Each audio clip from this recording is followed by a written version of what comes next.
Salam kasih Bapak Ibu, Oma Opa, Kakak Adik, dan Saudara sekalian. Tidak terasa kita sudah memasuki bulan Oktober, bulan ke-10 dalam tahun kalender. Dan yang paling ditunggu-tunggu, kita akan sama-sama merayakan bulan keluarga. Penasaran gak sih apa yang menjadi tema bulan keluarga tahun ini? Langsung aja yuk kita tanyakan ke Kak Coki sebagai Ketua Panitia Perayaan Bulan Keluarga tahun 2022. Hai Kak Coki. Halo. Sehat ya Kak? Sehat. Kak, apa sih yang menjadi tema bulan keluarga tahun ini?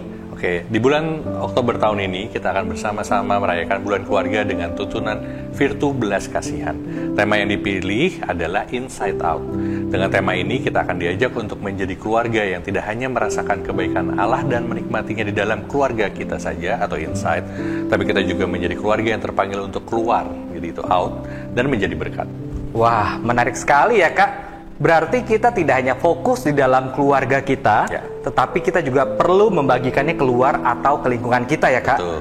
Berarti untuk menggambarkan pemaknaan tema Inside Out ini, logonya seperti apa Kak? Nah, untuk logo ya, untuk menggambarkan pemaknaan ini, panitia membuat logo berbentuk pintu rumah yang terbuka, menyimbolkan keluarga yang siap untuk keluar dan membagikan kasih Kristus bagi orang lain dan seluruh ciptaan.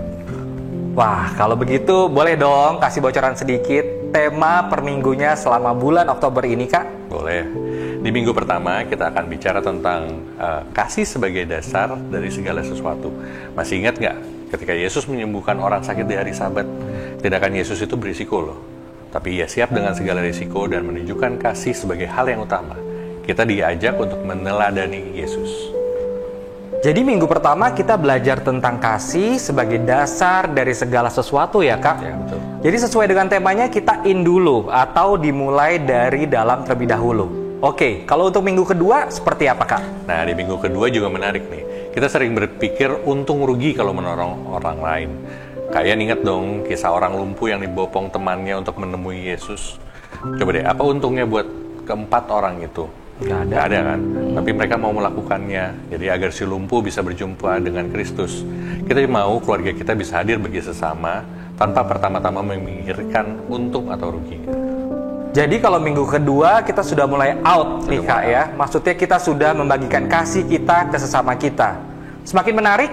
Untuk minggu ketiga seperti apa Kak? Nah, di minggu ketiga ada kisah yang sudah sangat terkenal yaitu 5 roti dan 2 ikan. Meski begitu, ternyata nggak mudah buat meneladani si anak kecil itu. Seringkali kita berpikir harus punya modal besar, kapasitas besar, baru kita bisa menolong orang lain. Tapi nggak juga loh. Dengan segala sesuatu yang kita punya, banyak atau sedikit, asal kita punya hati untuk memberi, tenang saja, Tuhan akan memberkati pemberian itu sehingga bisa berdampak bagi orang banyak. Jadi sebagai keluarga yang penting berbagi aja dulu. Oh, kata kuncinya berarti berbagi aja dulu. Masih ada 2 minggu Kak, minggu keempat dan minggu kelima. Kita akan membahas apa Kak? Oke, di minggu keempat, minggu terakhir kita bahas Virtu Belas Kasihan. Kita mau diingatkan bahwa ibadah yang sesungguhnya tidak berhenti di ritus keagamaan saja, tapi justru dari tindakan nyata kita buat sesama. Nah, di minggu kelima spesial nih, karena ini minggu terakhir bulan keluarga. Minggu ini juga menjadi minggu pertama setelah setahun kita mempelajari 4 virtu kerajaan Allah. Di minggu ini kita mau diajak untuk menyadari bahwa keluarga adalah ladang yang subur untuk menumbuhkan virtu yang sudah kita pelajari. Wah, jadi semakin gak sabar nih Kak untuk mengikuti setiap tema dan kegiatan selama bulan keluarga ini. Saya yakin Bapak Ibu, Opa Oma, adik kakak juga pasti gak sabar, ya kan? Yuk sama-sama kita ikuti program-program yang bersinergi dengan seluruh Badan Pelayanan GKI Pondok Indah. Kita akan menghayati arti dari keluarga yang bersedia berbagi kasih dan menyatakan kepedulian terhadap sesama di bulan Oktober ini. Mari bersama kita merayakan bulan keluarga GKI Pondok Indah 2022. Salam kasih.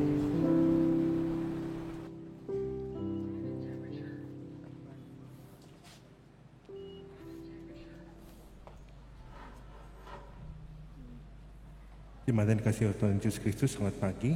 Kita ada satu lagu yang akan kita pelajari untuk ibadah hari ini, yaitu lagu tema bulan keluarga, Ajar Kami Bapa.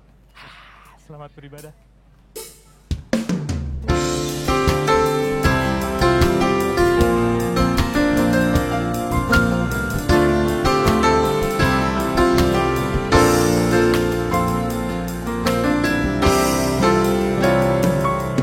Bapa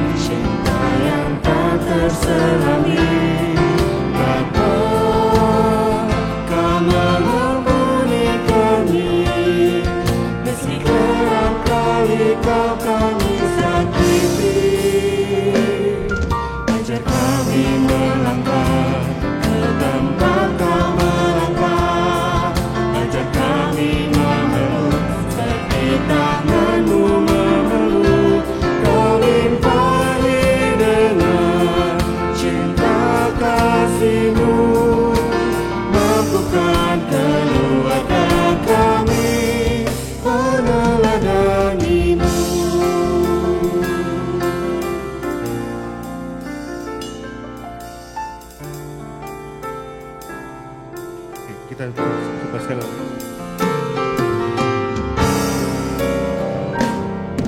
Bapa, Kau mengasihi kami dengan cinta yang tak terselangi.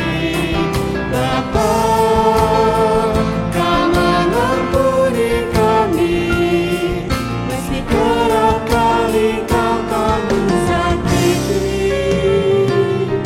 Ajar kami melangkah ke tempat Kau melangkah. Ajar kami mengeluh seperti tanganmu memeluk. Kau limpahi dengan cinta kasih-Mu. Mampukan keluarga kami meneladani-Mu.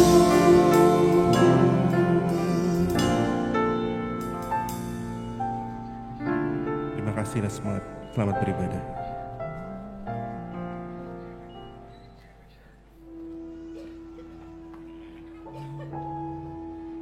Shalom Bapak, Ibu, Saudara-saudari terkasih. Selamat hari Minggu dan selamat bersukacita dalam mengikuti ibadah. Berkat Tuhan melimpah dalam hidup kita masing-masing. Mari menyembah dan memuji Tuhan. Bahwa damai sejahteranya dan nyatalah kemuliaannya. Selamat beribadah. Tuhan Yesus memberkati.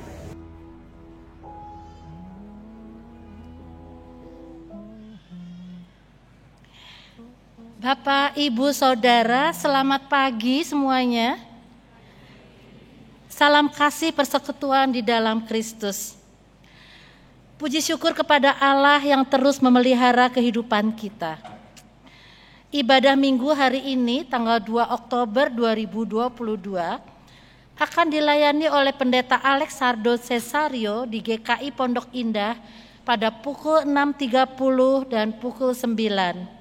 Serta Pendeta Luciesia di Pos Jemaat Parakan Salak pada pukul 9. Dalam ibadah hari ini juga akan dilayankan sakramen perjamuan kudus. Bapak, Ibu, Saudara sekalian, mohon perhatian untuk beberapa pokok warta berikut ini. Pertama, warta duka. Telah berpulang ke rumah Bapak, Ibu Imah dalam usia 67 tahun, pada hari Senin tanggal 26 September 2022. Jenazah dimakamkan pada hari Kamis tanggal 29 September yang lalu di pemakaman keluarga di Desa Kemang, Bogor. Majelis dan Jemaat GKI Pondok Indah turut berbelasungkawa dan kiranya Tuhan memberi kekuatan dan penghiburan kepada keluarga.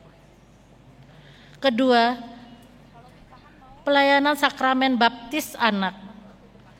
Pelayanan sakramen baptis anak akan dilaksanakan pada hari Minggu tanggal 16 Oktober 2022 pada pukul 9 WIB di GKI Pondok Indah. Nama-nama anak yang akan dibaptis tertera dalam warta jemaat. Mohon pertimbangan dan dukungan doa dari saudara sekalian. Ketiga, mengenai persidangan Majelis Jemaat Diperluas atau PMJD. Majelis Jemaat GKI Pondok Indah mengundang jemaat untuk hadir di persidangan Majelis Jemaat Diperluas atau PMJD yang akan diselenggarakan pada hari Minggu 23 Oktober pukul 17 sampai 19 WIB secara online.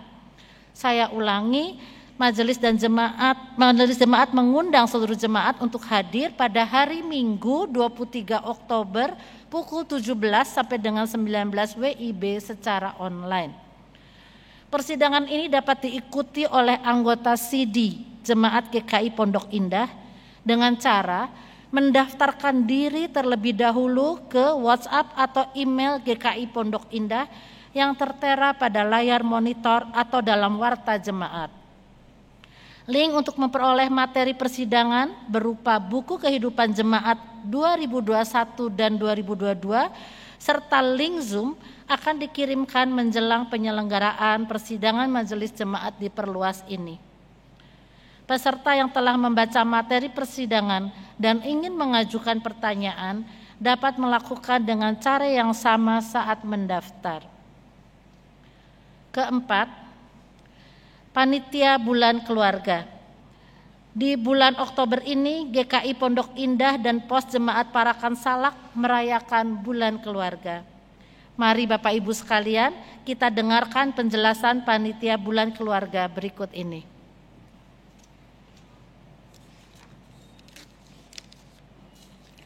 Salam kasih Bapak Ibu Saudara. Di bulan Oktober tahun ini, kita akan bersama merayakan bulan keluarga dengan tuntunan Virtu Belas Kasihan. Tema yang panitia pilih adalah Inside Out. Dengan tema ini, kita akan diajak untuk menjadi keluarga yang tidak hanya merasakan kebaikan Allah dan menikmatinya di dalam keluarga kita, tetapi juga menjadi keluarga yang terpanggil untuk keluar dan menjadi berkat. Lewat beragam program yang bersinergi dengan seluruh badan pelayanan GKI Pondok Indah, kita akan menghayati arti dari keluarga yang bersedia berbagi kasih dan menyatakan kepedulian terhadap sesama. Mari bersama kita merayakan bulan keluarga GKI Pondok Indah 2022. Tuhan memberkati. Selanjutnya, Family Pingpong Competition. Panitia bulan keluarga bekerja sama dengan Komisi Minat menyelenggarakan Family Pingpong Competition pada hari Sabtu, tanggal 15, 22 dan 29 Oktober 2022 pukul 9, bertempat di Geraha Persahabatan GKI Pondok Indah. Pendaftaran dibuka bagi jemaat dan simpatisan GKI Pondok Indah. Mulai dari tanggal 2 sampai dengan 12 Oktober 2022 dengan kuota peserta 20 orang. Untuk PIC pendaftaran, silakan menghubungi Bapak Agus Hamdani. Keterangan selengkapnya dapat dilihat pada Iwarta GKI Pondok Indah. Selanjutnya, Parenting Series. Panitia bulan keluarga bersama dengan Komisi Keluarga mengundang para orang tua untuk belajar bersama dalam Parenting Series dengan tema Ortu Cerdas, Anak Cerdas pada hari Senin tanggal 3 dan 17 Oktober 2022 pukul 19.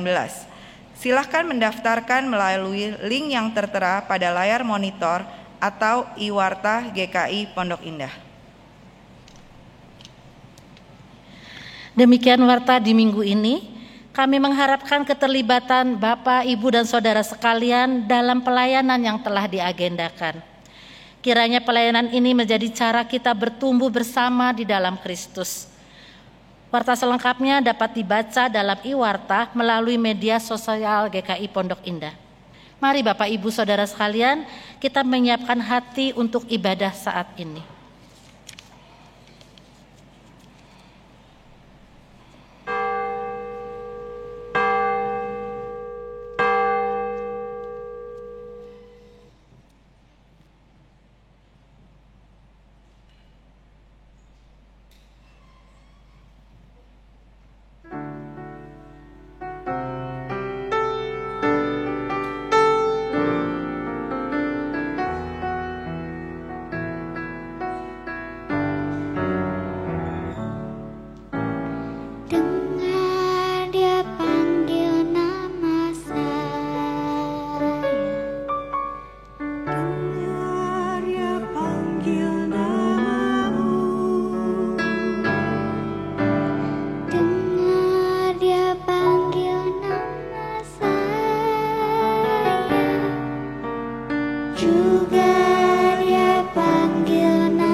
Bersorak-soraklah bagi Tuhan, hai seluruh bumi.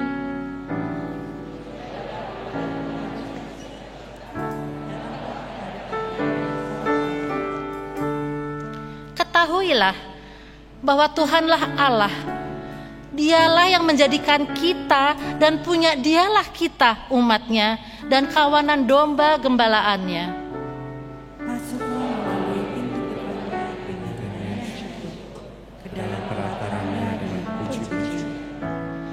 Sebab Tuhan itu baik, kasih setianya untuk selama-lamanya, dan kesetiaannya tetap turun-temurun.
Dalam girang dan sukacita, biarlah kebaktian minggu pertama bulan keluarga sekaligus perayaan perjamuan kudus ini berlangsung dalam nama Allah Sang Kepala Keluarga, Tuhan Yesus yang amat cinta pada kita semua, dan Roh Kudus yang memampukan kita meneruskan cintanya kepada seluruh ciptaan.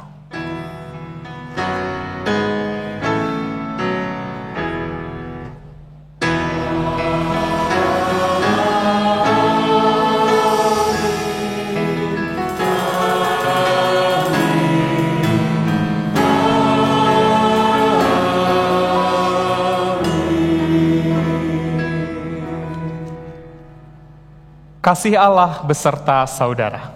Dan beserta saudara juga.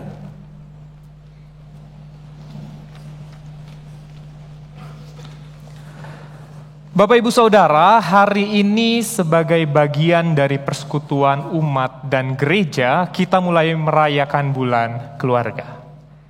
Mengapa kita merayakan bulan keluarga? Alkitab mencatat bahwa gereja mula-mula dahulu berawal dari orang-orang yang berkumpul di rumah-rumah, membentuk perkumpulan rumah tangga.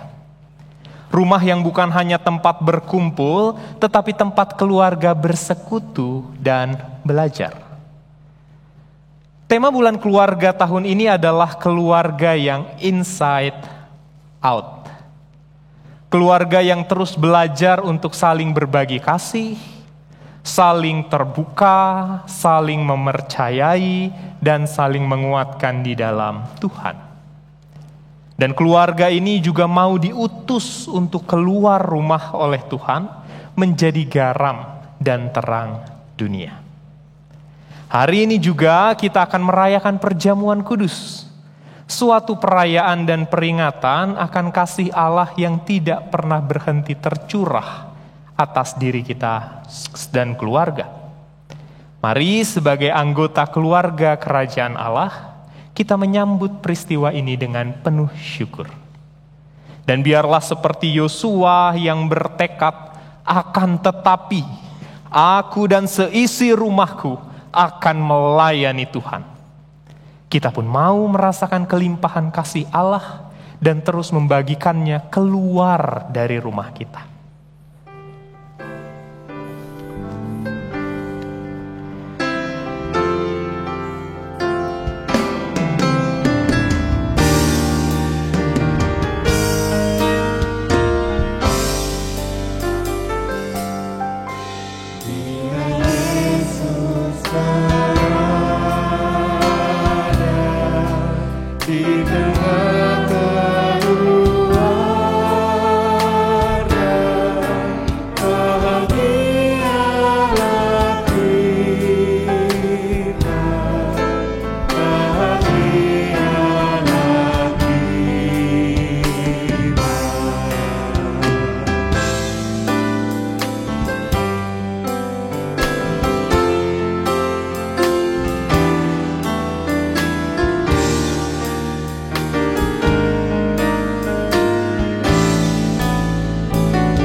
Kita dan keluarga dapat melayani Tuhan jikalau justru di rumah kita masih melakukan hal-hal yang mendukakan Tuhan.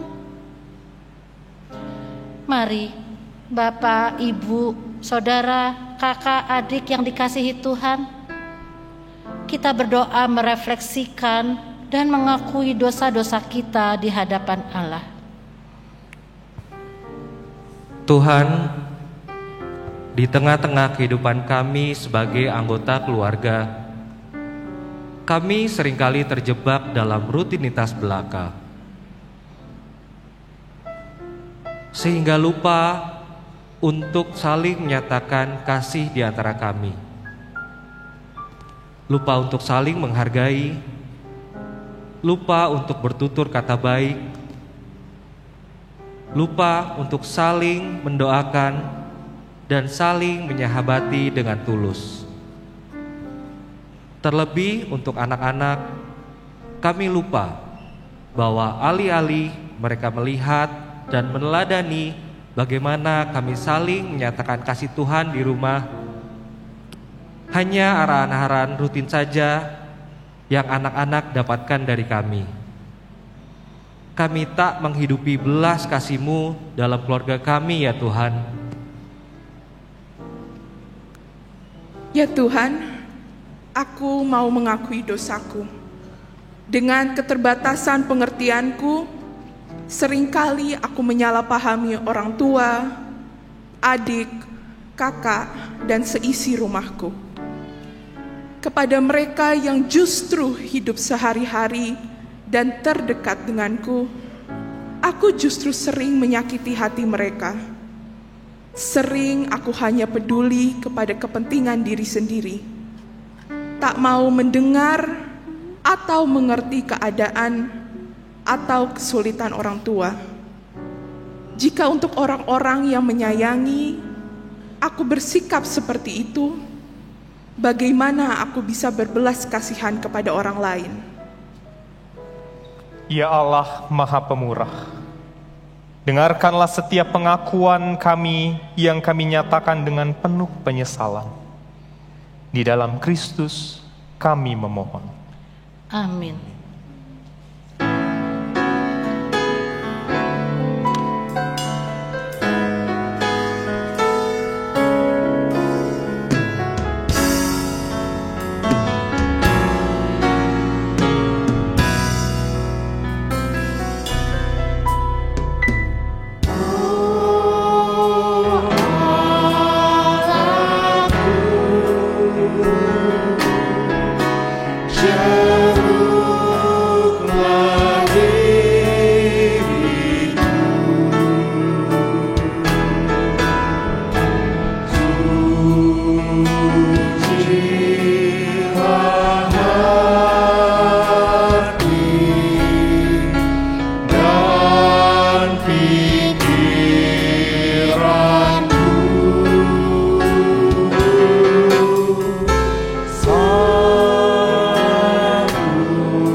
Firman Tuhan dalam Titus pasal yang ketiga ayat 4 hingga ke-7 berbunyi, "Tetapi ketika nyata kemurahan Allah, Juru Selamat kita, dan kasih-Nya kepada manusia, pada waktu itu Dia telah menyelamatkan kita. Bukan karena perbuatan baik yang telah kita lakukan, tetapi karena rahmat-Nya, oleh permandian kelahiran kembali dan oleh pembaharuan yang dikerjakan oleh Roh Kudus, yang sudah dilimpahkannya kepada kita oleh Yesus Kristus, Juru Selamat kita, supaya kita sebagai orang yang dibenarkan oleh kasih karunia-Nya, berhak menerima hidup yang kekal sesuai dengan pengharapan kita." Demikianlah berita anugerah dari Tuhan. Tuhan Allah telah mengampuni kita, karena itu tunjukkanlah syukur kita dengan cara saling mengasihi di dalam keluarga kita. Sungguh luar biasa cintanya.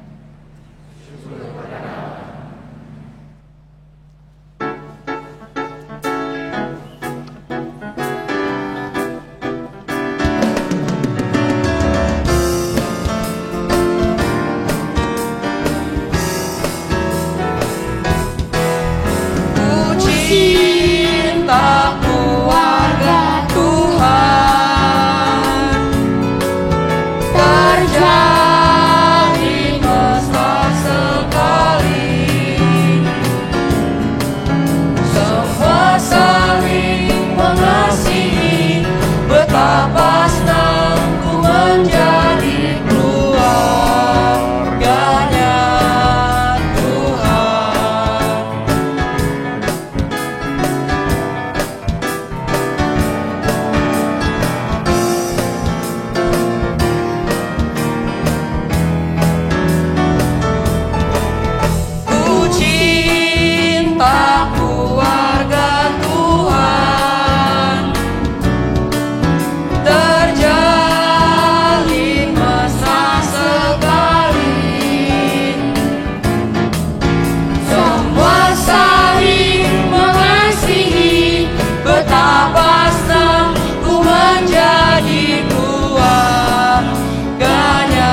Mari kita menundukkan kepala kita sebelum kita membaca dan merenungkan sabda Allah.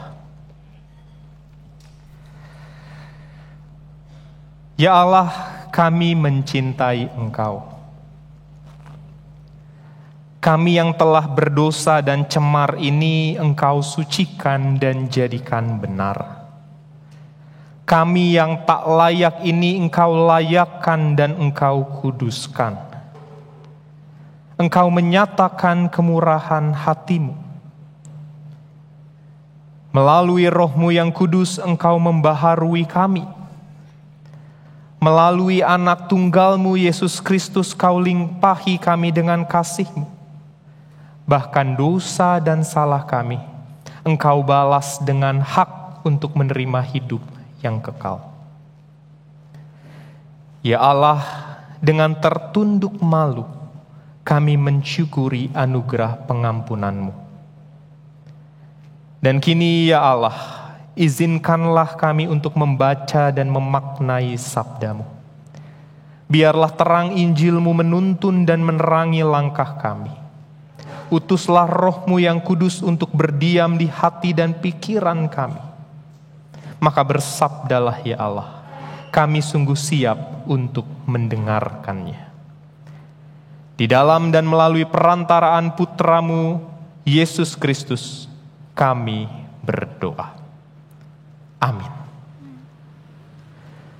Bapak Ibu Saudara, pembacaan Injil Tuhan kita Yesus Kristus hari ini diambil dari Injil Lukas pasal yang ke-6, ayat yang ke-6 hingga ayat yang ke-11. Pada suatu hari Sabat yang lain, Yesus pergi mengajar di rumah ibadat. Di situ ada orang yang tangannya lumpuh sebelah. Beberapa guru agama dan orang Farisis mau mencari kesalahan Yesus supaya bisa mengadukan Dia. Jadi mereka terus memperhatikan apakah Ia akan menyembuhkan orang pada hari Sabat. Tetapi Yesus tahu pikiran mereka. Maka Ia berkata kepada orang yang tangannya lumpuh itu, "Mari berdiri di sini di depan." Orang itu bangun, lalu berdiri di situ. Kemudian Yesus bertanya kepada orang-orang yang ada di situ, "Menurut agama, kita boleh berbuat apa pada hari Sabat? Berbuat baik atau berbuat jahat? Menyelamatkan atau mencelakakan?" Yesus melihat sekelilingnya kepada mereka semua, lalu berkata kepada orang itu, "Ulurkanlah tanganmu." Orang itu mengulurkan tangannya dan tangannya pun sembuh. Tetapi guru-guru agama dan orang-orang Farisis itu marah sekali dan mulai berunding mengenai apa yang dapat mereka lakukan terhadap Yesus. Demikianlah firman Allah. Berbahagialah kita semua yang mendengar, memahami, memaknai, merenungkan, dan terlebih mengerjakannya dalam kehidupan sehari-hari. Haleluya.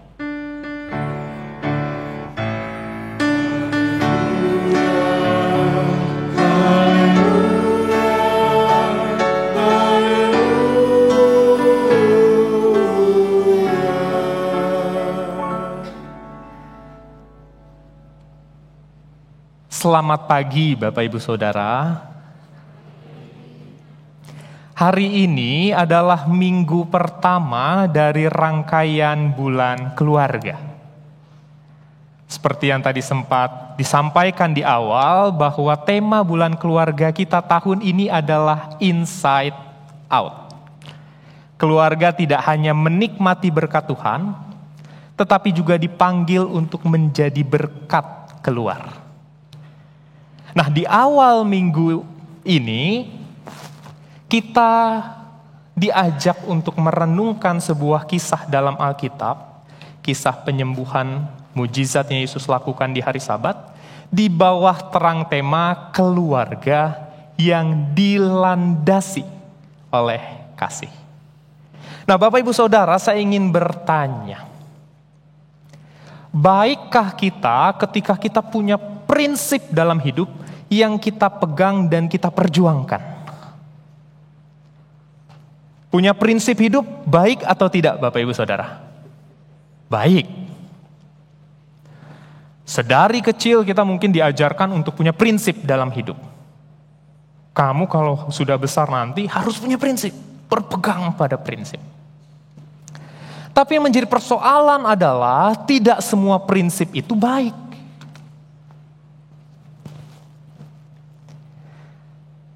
Bahkan ada yang nampak baik, tetapi jika keliru melakukannya, prinsip itu justru membahayakan. Misalnya saya bertanya, Bapak Ibu punya prinsip bahwa perintah Allah itu harus ditaati, baik atau salah? Sebagian besar dari kita akan mengatakan baik. Mungkin semuanya mengatakan baik. Tetapi bagaimana dengan para Farisi, Bapak Ibu? Bukankah mereka orang-orang yang berprinsip?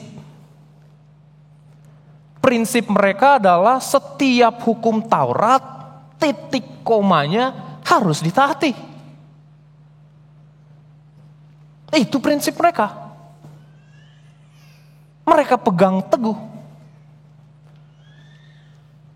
Sampai-sampai kalau kita lihat di Markus pasal ketiga ayat yang ke-6, orang-orang Farisi dengan prinsip hidup itu, mereka rela membunuh orang lain ketika orang lain itu tidak melaksanakan prinsip yang mereka pegang.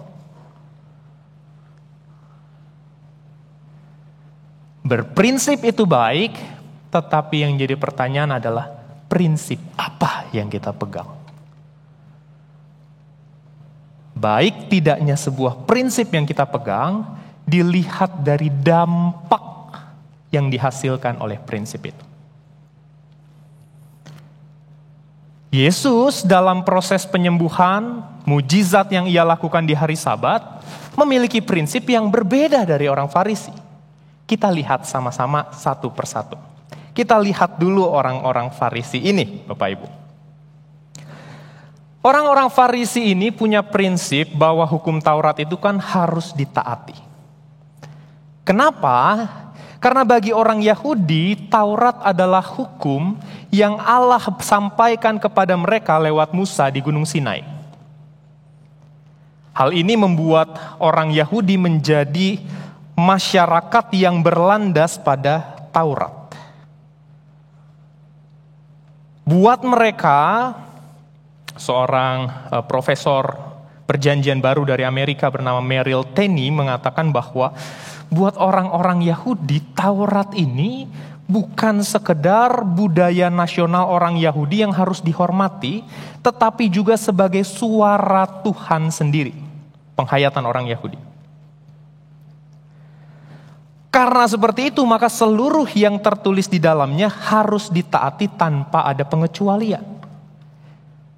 Dan semua pesan yang tersirat di dalamnya harus dianggap sebagai pesan suci. Maka dengan demikian mereka melihat bahwa tujuan hidup yang paling utama dari seseorang adalah ketika mereka mampu memisahkan diri dari dunia dan mencapai kesucian dengan cara menjalankan seluruh perintah dalam Taurat secara harafiah. Termasuk salah satunya tentang tidak bekerja di hari Sabat.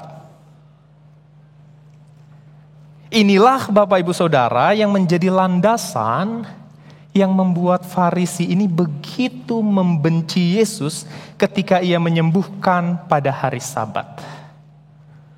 Bagi mereka Yesus ini gimana sih? Orang Yahudi, pengajar di rumah ibadat, tetapi kok justru mencederai ketentuan Sabat. Tetapi rupanya tindakan Yesus ini bukan tanpa alasan, bukan tanpa landasan, bukan tanpa prinsip, saudara. Yesus bahkan bersengaja melakukan hal itu.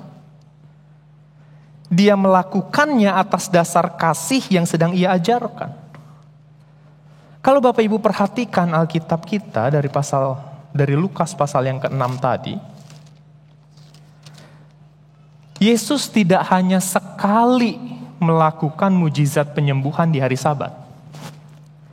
Di pasal yang ke-13, Yesus melakukannya.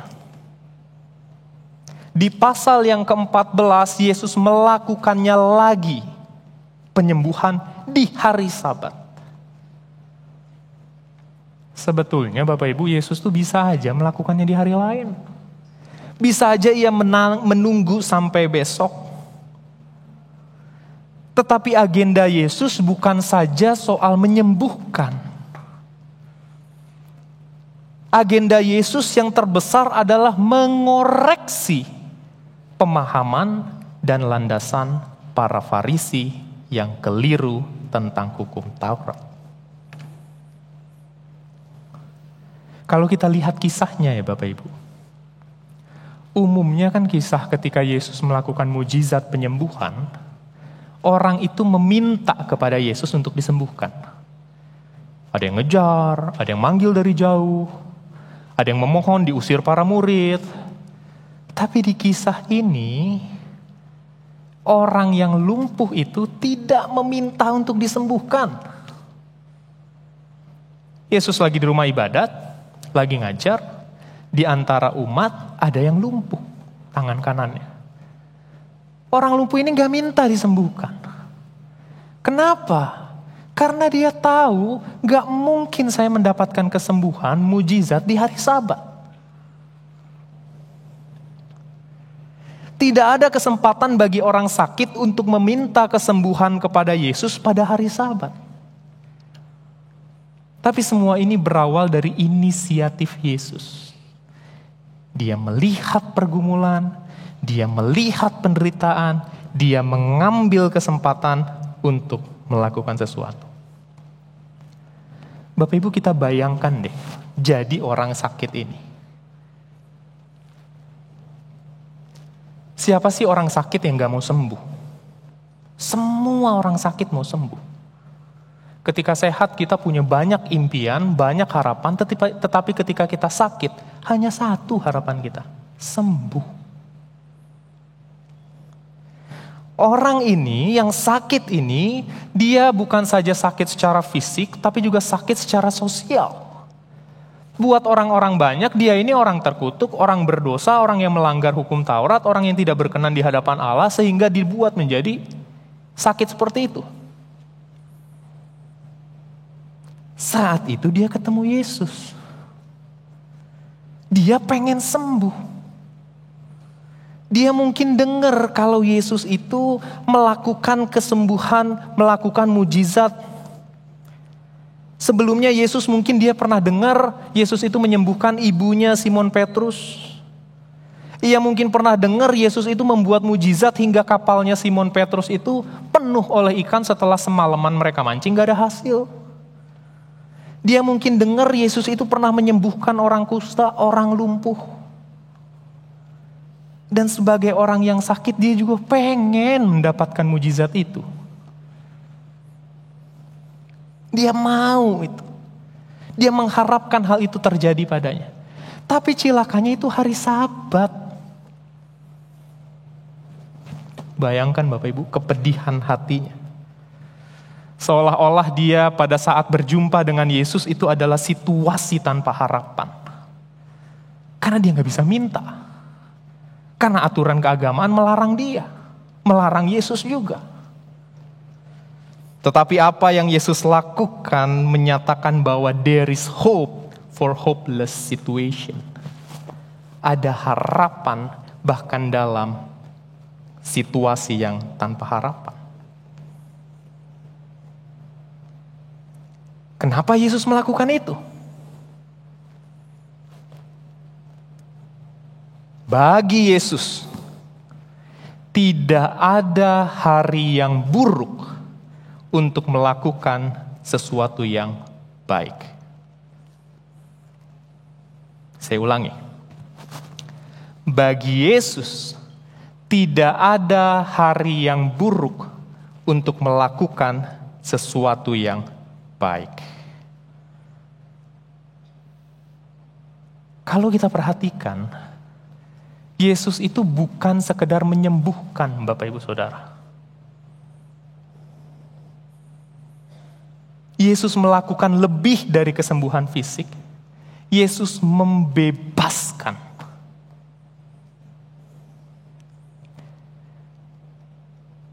Pembebasan yang Yesus lakukan itu bertujuan untuk menciptakan persekutuan dengan Allah dan sesama.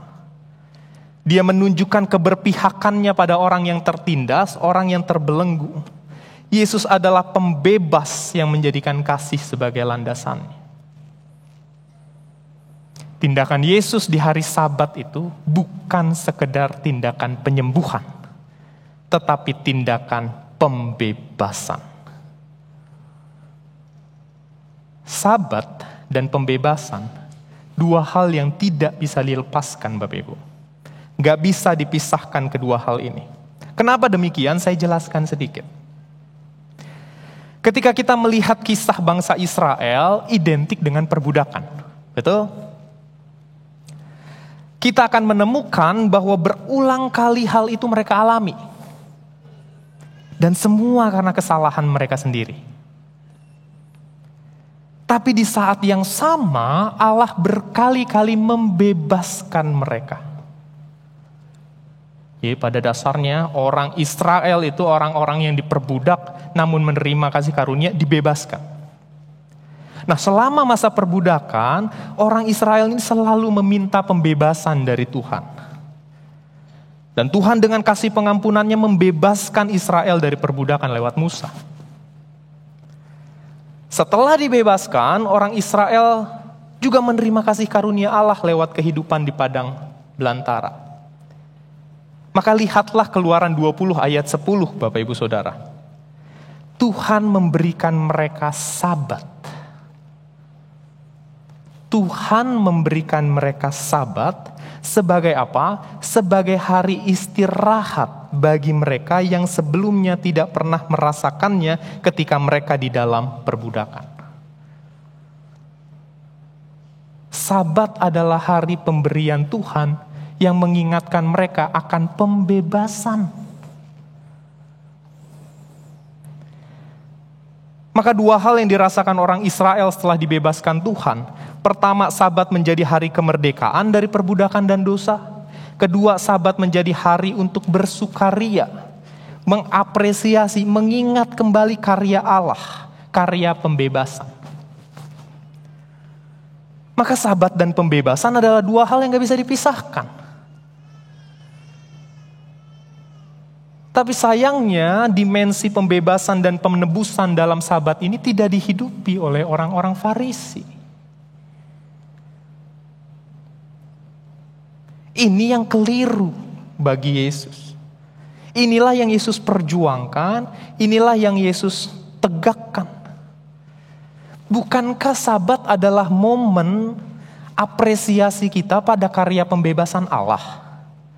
Tapi kenapa dalam momen itu Kristus yang hendak melakukan karya pembebasan di hari yang mengingatkan akan karya pembebasan Allah justru dipersalahkan? Ketika Sabat itu menjadi hari yang mengingatkan kita akan pembebasan, kok orang Farisi melarang Yesus yang memberikan pembebasan kepada orang yang lumpuh? Itu semua karena para Farisi menjadikan aturan sebagai landasan kehidupan mereka. Sementara Yesus menjadikan kasih, belas kasihan sebagai landasan dalam kehidupannya. Ironis bukan ketika orang yang mati tangan kanannya itu terbelenggu oleh aturan, justru di hari pembebasan. Tetapi Yesus yang berlandaskan kasih itu melepaskan belenggunya. Menantang orang Farisi, mencerahkan orang banyak. Selama ini orang banyak berpikir bahwa Allah itu hadir dalam keberhasilan umat mentaati hukum Taurat.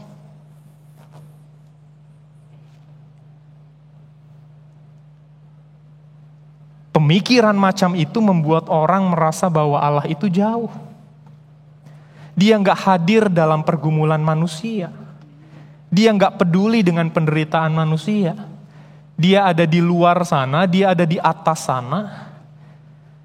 Dia bukan Allah yang penuh kasih, hanya Allah yang penuh syarat. Dan ini yang sedang Yesus tentang ketika ia melakukan mujizat di hari Sabat. Dan saudara, kita sebagai gereja adalah komunitas di mana keselamatan dan pembebasan itu diteguhkan. Keluarga adalah komunitas di mana keselamatan dan pembebasan itu diteguhkan. Artinya melalui gereja, melalui keluarga, orang lain seharusnya bisa merasakan keselamatan dan pembebasan yang berasal dari Allah. Maka Bapak Ibu Saudara, jika kita mau berhenti sejenak, menoleh ke belakang, berefleksi, kira-kira sejauh mana orang lain itu bisa melihat kasih Allah di dalam dan melalui keluarga kita? Atau jangan-jangan orang lain akan berkata, oh Allah gini toh wong Kristen. Oh Allah seperti ini toh cara orang Kristen dalam menyelesaikan konflik di keluarga. Oh seperti ini toh orang Kristen ketika memperlakukan karyawannya. Oh seperti ini toh orang Kristen ketika membuat sistem. Apakah orang lain bisa melihat kasih Allah lewat keluarga kita? Sejauh mana kehadiran keluarga kita itu membawa kelegaan bagi orang lain? Atau jangan-jangan selama ini kita memenjarakan, membelenggu orang lain, menekan orang lain demi keuntungan kita? Maka saudara, di minggu pertama bulan keluarga ini marilah kita merenungkan apa nilai yang melandasi setiap tindakan kita. Apa landasan yang saudara dan saya wariskan kepada anak-anak kita? Anak-anak itu akan bertumbuh. Kelak mungkin mereka akan menjadi orang paling berhasil di karir mereka. Kelak mereka mungkin bisa menjadi orang yang memiliki pengetahuan yang luar biasa. Kelak mereka mungkin bisa menjadi dokter terbaik di negeri ini. Insinyur paling diandalkan, ilmuwan yang penemuannya mengubah dunia. Tetapi jika kita gagal memberikan kasih, jika kita gagal melandasi kasih dalam hidupnya, apa gunanya semua itu? Paulus bahkan berkata, sekalipun aku mempunyai karunia untuk bernubuat, aku mengetahui segala rahasia dan memiliki seluruh pengetahuan, dan sekalipun aku memiliki iman yang sempurna untuk memindahkan gunung, tetapi jika aku tidak mempunyai kasih, aku sama sekali tidak berguna.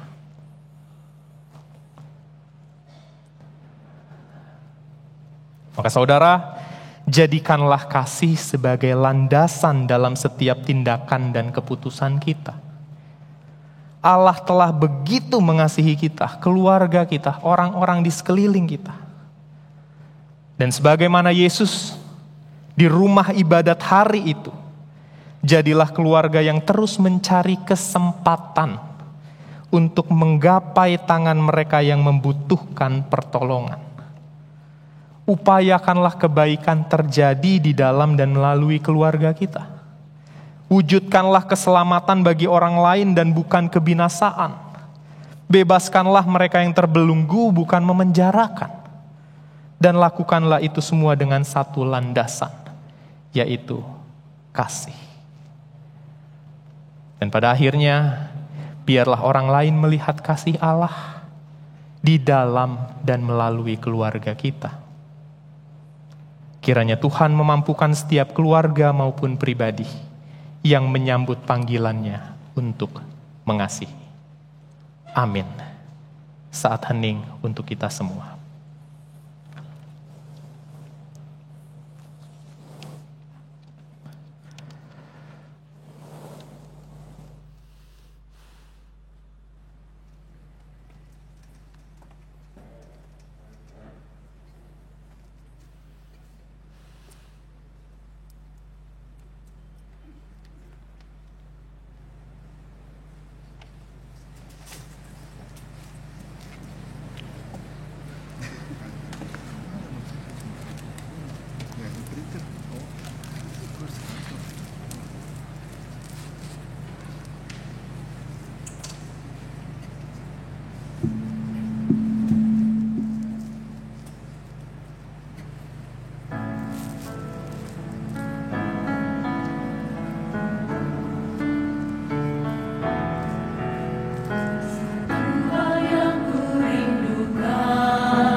semua orang tahu.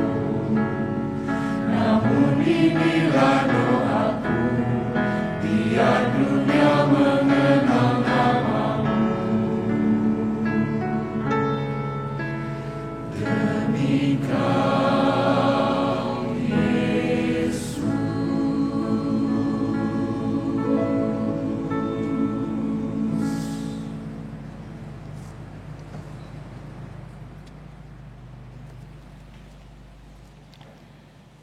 Bapak, Ibu, Saudara, kami undang untuk bangkit berdiri.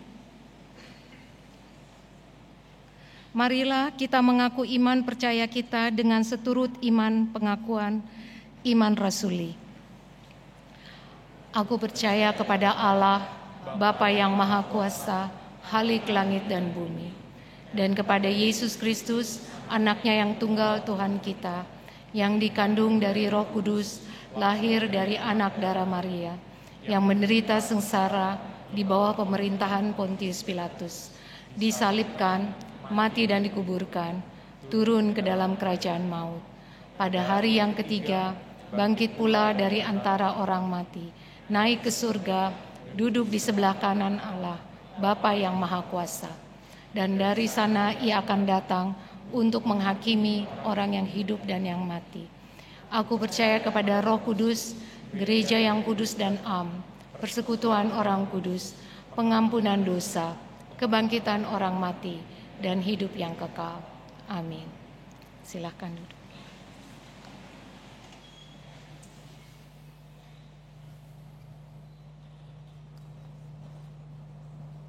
Saudara, mari kita menghadap Tuhan dengan ketertundukan dan kita naikkan doa permohonan kita. Mari kita bersatu di dalam doa.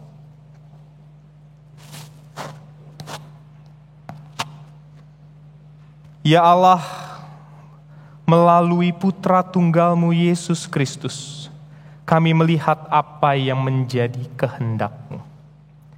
Engkau menghendaki kami untuk meletakkan kasih sebagai dasar dalam setiap tindakan kami, tindakan keluarga kami. Maka dari itu ya Allah, mampukanlah kami untuk meneladani Engkau, menegakkan kerajaan-Mu. Mampukanlah kami untuk memiliki kepekaan hati melihat mereka yang terbelenggu. Mampukan kami untuk memiliki keberanian mengulurkan tangan kepada mereka yang membutuhkan pertolongan. Mampukan kami untuk memiliki hati untuk menemani mereka yang berduka dan dilanda rasa sepi. Mampukanlah kami untuk memiliki kehendak berbagi dengan mereka yang lapar. Mampukanlah kami untuk memiliki kekuatan dalam memberdayakan yang miskin dan terpinggirkan. Mampukanlah kami untuk memiliki keterbukaan diri menyahabati mereka yang diasingkan. Mampukanlah kami dan keluarga kami untuk memancarkan kasih-Mu dalam keseharian kami. Sudilah ya Allah untuk mengutus Roh-Mu yang kudus, agar kami dapat ditolong dalam memelihara iman kami kepadamu, menghidupi firman-Mu, agar dalam kasih kami di dalam dan melalui keluarga kami dapat memancarkan kasih dan cinta-Mu. Biarlah misi kerajaan-Mu di muka bumi ini dapat menjadi panggilan keseharian kami. Inilah doa dan permohonan kami ya Allah, yang kami naikkan di dalam nama Putra Tunggal-Mu Yesus Kristus, Tuhan dan Juru Selamat kami yang hidup. Amin.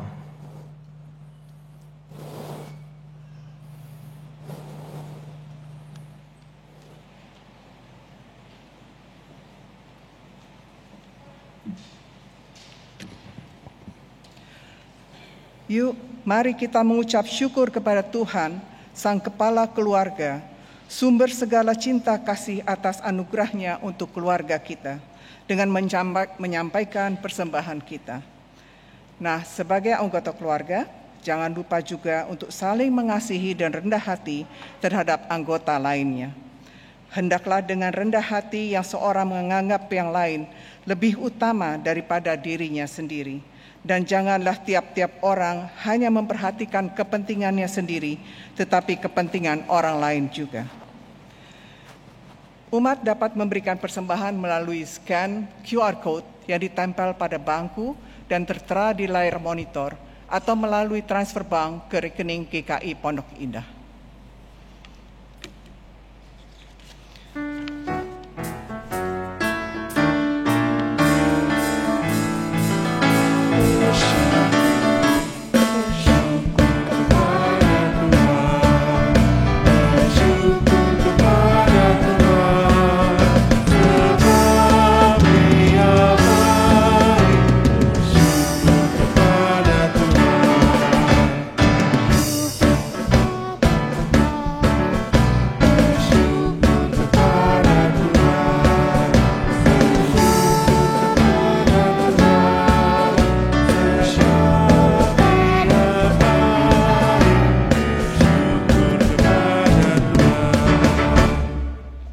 Dipersilakan berdiri.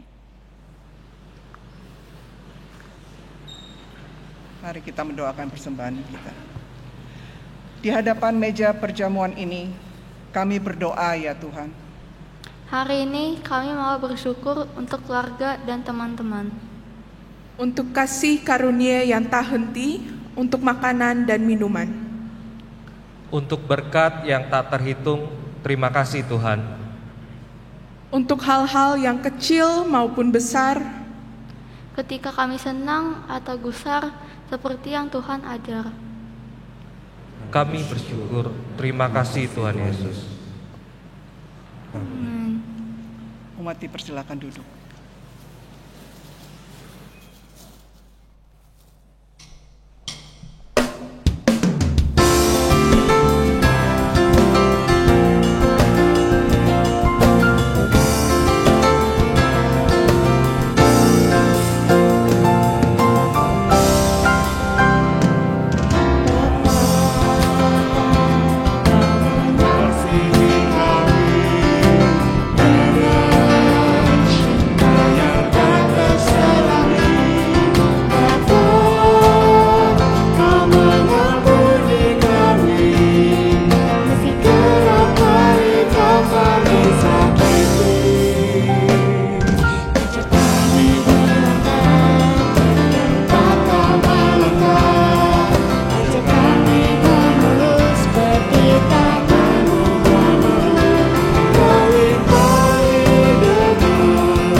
Kini sebagai keluarga yang berada dalam rumah kasih karunia, maukah kita diajak oleh Tuhan? Kami mau menyambut ajakan-Mu ya Allah. Keluar dari rumah, Tuhan mengajak kita merasakan cintanya dalam setiap hal. Di pekerjaan, di sekolah, ketika liburan, kemanapun Tuhan menunjukkan arahnya. Kami mau mengikut jalan-Mu ya Allah. Tuhan mengajak kita menunjukkan kasih-Nya untuk saudara, teman, sahabat, dan semua orang dalam keseharian kita. Tunjukkan syukur dalam tiap hembusan nafas, tunjukkan perbuatan yang penuh belas kasih, tunjukkan hati yang lembut melalui setiap ucapan dan perkataan yang penuh hal baik, dan tunjukkan bahwa seluruh jiwa raga kita adalah saluran cintanya. Dan kini marilah kita menerima berkat dari Tuhan.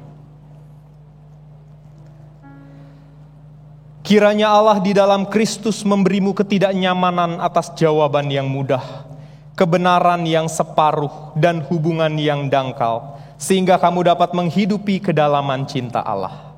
Kiranya Kristus di dalam kuasa cinta Roh Kudus mengaruniakan kepadamu kemarahan atas ketidakadilan, penindasan, dan eksploitasi, sehingga kamu dapat berkarya untuk keadilan, kebebasan, dan kedamaian dalam cinta.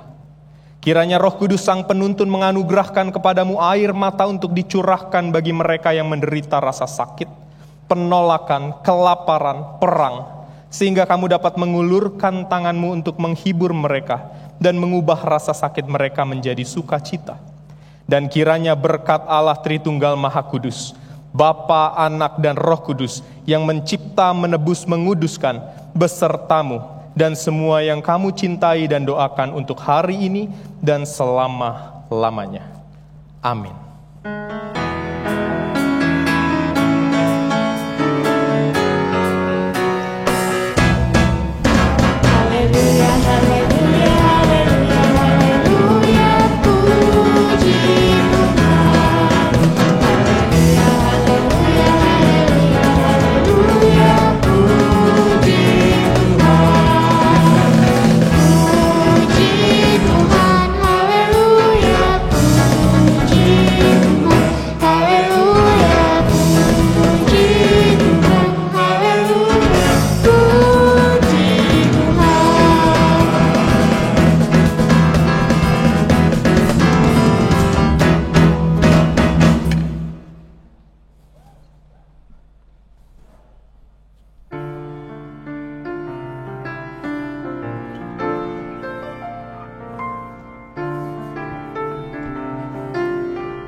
Selamat hari Minggu. Selamat hari Minggu, Pak. Selamat hari Minggu.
Halo, salam kasih Bapak Ibu, Oma Opa, Kakak Adik, dan Saudara sekalian. Tidak terasa kita sudah memasuki bulan Oktober, bulan ke-10 dalam tahun kalender. Dan yang paling ditunggu-tunggu, kita akan sama-sama merayakan bulan keluarga. Penasaran gak sih apa yang menjadi tema bulan keluarga tahun ini? Langsung aja yuk kita tanyakan ke Kak Coki sebagai Ketua Panitia Perayaan Bulan Keluarga tahun 2022. Hai Kak Coki. Halo. Sehat ya Kak? Sehat. Kak, apa sih yang menjadi tema bulan keluarga tahun ini? Oke, di bulan Oktober tahun ini kita akan bersama-sama merayakan bulan keluarga dengan tuntunan Virtu Belas Kasihan.